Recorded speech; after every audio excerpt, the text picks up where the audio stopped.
Thomas O'Donnell now, who's an energy and geopolitics strategist at the Wilson Center in Washington. Welcome to the program.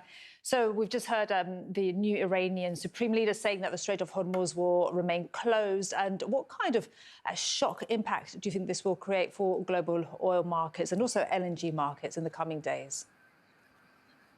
Well, thanks for having me again on TRT. It creates continued stress, let's put it that way. It was completely understood, of course, by the Americans that the Iranians would do this. This is something that's been gamed out, war games and so forth, for 40 years. The nature has changed. There's not so much mines, it's more drones and missiles they're protecting against. But the point is, I think the essential point here is, as Fadi Barol, the head of the IEA, and Chris Wright said last Friday, before this talk came up about releasing the strategic reserves to some way compensate for what's being cut off through the Straits of Hormuz. There's really plenty of oil in the global market. You want to shift around where it is, but the shortages are not that great. There was extra oil in the market. I could describe the details.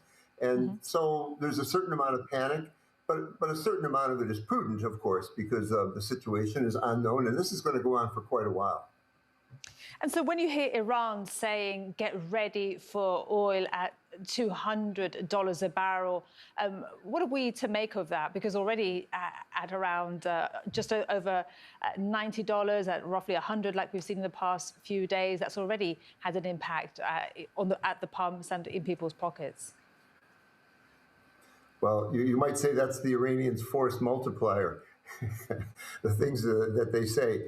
I don't see how, at this point, after some number of weeks or so, all they can do is shut the Gulf. They can hit, of course, American allies or people who are actually friendly with them before they're hitting all over the place, hoping that those countries will give up and go to the United States. But their attitude, they're pretty indignant that they're being hit in this way. So that's not working. The other thing they can do, they can stop the ships going through the Gulf of Hormuz. They're doing that for now. And they can make whatever claims they want. It's $100 a barrel. Look, if this would have happened, actually, when it did happen before, the Gulf War I, Gulf War II, I'm not saying they closed the straits, but when these huge wars began in the Middle East and other crises, we would have immediately released the strategic reserve. The price in real dollars would have spiked well above where it is now. The conditions are historically very good for the Americans, for Trump, to do this. There was 1.4 billion barrels floating on the water in the world. The Russians, much of it with nowhere to go before the war began. There was something like the Russians had increased the amount of oil they were putting on ships with nowhere to go by about 50% over 2 or 3 months.